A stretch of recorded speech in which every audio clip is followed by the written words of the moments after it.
on a vécu une situation cette année à Columbus où ça a été une de mes décisions les plus dures en tant que de coach et gardien de but en 35 ans. C'était une décision tough, mais on avait des bonnes raisons. Et puis, comme je disais à Michel, il n'y a pas de bonne décision. On a pris la moins pire des décisions.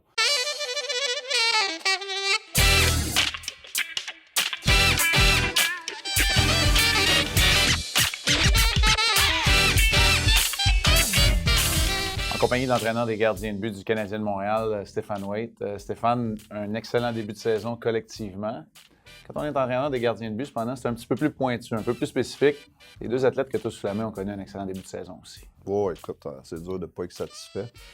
Ça a bien parti avec Carey, surtout à la Coupe du Monde. Je pense que c'est impressionnant. La façon qu'il est revenu au top de sa game en dedans d'à peu près 2 semaines. Il a pris une coupe de game hors concours à la Coupe du Monde pour retrouver un petit peu, en guillemets, sa game shape. Là, mais c'est assez impressionnant. Puis à date, on est bien content de son début de saison. Même chose pour Al, tout un début de saison. Puis écoute, Carey, il a manqué nos 3 premiers games. Et puis Al a fait tout un job là. Il nous a donné le momentum pour avoir un bon début de saison. Et puis, on est bien contents. Al, c'est pas une surprise. Ça fait 3 ans que je l'aime beaucoup. Je pense que c'est un des bons backups dans la Ligue nationale depuis les 3 dernières années. Et puis, non, à date, on est très satisfait. On parle du nouveau duo de gardien de but dont tu es satisfait. On a énormément parlé aussi au fait état d'un plan. Avec ce qui s'est passé avec Carey, qui n'a pas été capable de terminer la dernière saison, en fait, les 2 dernières saisons devant le filet, les blessures, la gestion des énergies pour un gars qui joue à la Coupe du Monde. Est-ce que pour l'instant, le plan il est bien établi et on le suit depuis le début de la saison? Oui, exactement. C'est certain qu'on va pas prévu que Al jouait les 3 premiers matchs, mais ça fait partie de la saison qu'il peut avoir des blessures. Mais depuis ce temps-là, c'est le plan qu'on a. On a un plan déjà établi jusqu'à la fin de l'année. Ça, c'est dans un monde idéal. Je sais exactement quand Al va jouer cette semaine. Je sais quand il va jouer dans un mois, puis je sais quand il va jouer dans 3 mois. Mais ça, c'est tout le temps dans un monde parfait. Il y a des choses qui peuvent arriver, des blessures, des contre-performances ou même l'équipe ou dans le classement ce qu'on est. Ou des fois, il y a des parties qu'il faut absolument aller chercher. Donc, mais en temps normal, on a un plan, puis c'est certain qu'on veut essayer d'enlever un peu de travail à Carey.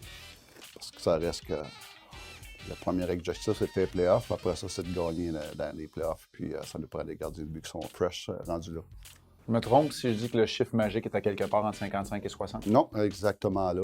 Et puis, de là, l'important d'un bon backup, un gars comme Al Montoya qui a de l'expérience. Et puis, plus qu'il est bon, mieux que c'est pour Carey.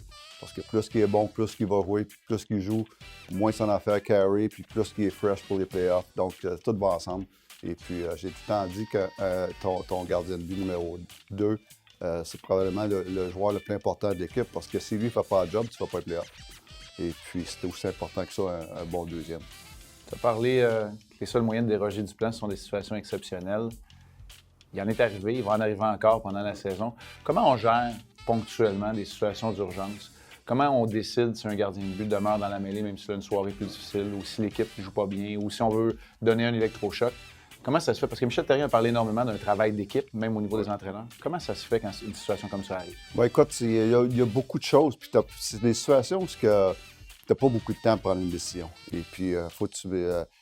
premièrement, je regarde tout le temps mon gardien de but. Y a-tu l'air dans le trouble? Y a-tu shaky? L'équipe, on a-tu une chance de revenir dans le match? Si je vois que l'équipe joue bien et puis on a beaucoup de chances de scorer, puis on tire par 2-3 goals de l'arrière, mais là, on peut dire peut-être, OK, on fait un changement, c'est le temps. L'équipe est plus dans le match, c'est une affaire à voir. L'équipe joue-tu le lendemain, c'est une autre chose à voir. Si ton backup, celui qui est dans le net, qui est le numéro 2, si c'est un jeune ou un vétéran, c'est quelque chose tout que tu peux essayer de protéger si c'est un jeune. Si c'est un vétéran, tu dis on va y en donner plus parce qu'il va être capable de passer par-dessus ça. C'est qui est dans le net? C'est-tu ton numéro 1, ton numéro 2? Des fois, tu veux protéger ton numéro 1. Il y a tellement d'affaires qu'il faut que tu analyses dans l'espace de 5 minutes après la période. Donc, c'est beaucoup de thinking, mais en même temps, quand tu décides de faire un move, j'aime parler à mes gardiens de but entre les périodes. Écoute, comment tu te sens? Es-tu à l'aise de rester dans cette situation? Et puis, ça, c'est important. Ça, la dernière chose que tu veux faire, c'est d'embarrasser un gardien de but, que ce soit ton numéro 1 ou ton backup, c'est de l'embarrasser. Puis, on a vécu une situation cette année à Columbus où ça a été une de mes décisions les plus dures en tant que de coach et gardien de but en 35 ans. C'était une décision tough, mais on avait des bonnes raisons. Et puis, comme je disais à Michel, il n'y a pas de bonne décision. On a pris la moins pire des décisions. Donc, c'est des choses qui arrivent, il faut vivre avec. Et puis, mais c'est des situations tout le temps touchées. On a parlé de communication, on a parlé de la gestion. Ça fait partie du travail d'un entraîneur des gardiens. Il y a aussi le travail sur la patinoire, le travail technique, qui semble évoluer à une vitesse vertigineuse. Quand on a un athlète comme Carey Price, qui est au sommet de son art déjà, comment est-ce qu'on fait pour évoluer, s'adapter, se renouveler au niveau des techniques pour les gardiens de but sur la patinoire? C'est quelque chose que, premièrement, c'est beaucoup d'observation. J'adore regarder les gardiens de but adverses. Chez nous, on ne joue pas le soir, je suis à la maison, puis je regarde tout le temps les matchs de hockey dans la ligue. Je regarde les autres gardiens de but. Des fois, il y a des nouvelles tendances, puis on essaie d'en parler avec les gardiens de but. Souvent, j'en parle avec Carey. Qu'est-ce que tu penses de telle affaire? Tel gardien de but fait telle affaire. Et puis, il y a tout le temps des bons ou des moins bons côtés. Et puis, j'essaie d'évoluer avec ça. Puis, j'essaie de ne pas devenir, entre parenthèses, un old school goalie coach. Ça fait 35 ans que je fais ça. Puis, ça serait facile de m'asseoir, de dire, bon, ben, j'ai tout le temps eu du succès de la meilleure coach. Puis, je voyais le même. Mais à un moment donné, tu deviens dépassé. Puis, c'est ce qui fait que tu peux sortir de la ligue à un moment donné. J'essaie de tout me renouveler, de regarder ce qui se fait ailleurs parce que j'ai pas de monopole de la vérité, loin de là. Et puis, tout le monde, en guillemets, se copie un peu des fois, surtout quand il y a des nouvelles choses qu'ils regardent, qui sortent. Puis l'autre chose, c'est que c'est important que ton gardien de but sente bien là-dedans. Il y a des choses que Carey fait sur la glace que Al, il ne se sent pas bien là-dedans. Puis, et vice-versa, il y a des choses que Al aime ça rester sur ses pieds dans des situations de bad angles souvent. Carey n'est pas à l'aise, il va aller plus en reverse VH ou en one knee down. Donc, c'est des choses que je respecte et que je travaille en entour de ça.